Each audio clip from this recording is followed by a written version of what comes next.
Hello guys, today I'm going to show you how to download PowerPoint presentation or slides from Gamma app. So today we are using Google Chrome, we are using this on a Windows PC. You can use any device you want. So let's go to the Gamma app on the official website, and then once you're here, make sure you sign in and go to your Gammas. And then click on one you want to save.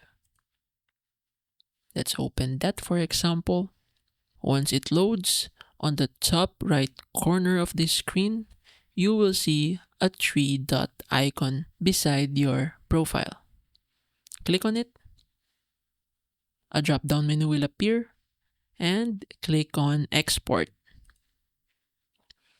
Once you're here, you will see all of the available downloads.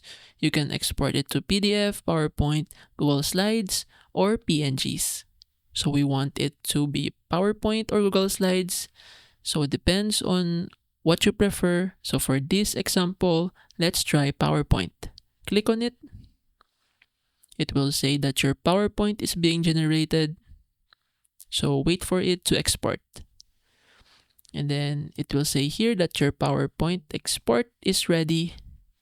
It will also send a notification to your Gmail account if you're connected through Google. And then it will automatically download. So basically that's it. You can now open your Gamma slide using PowerPoint or Google Slides.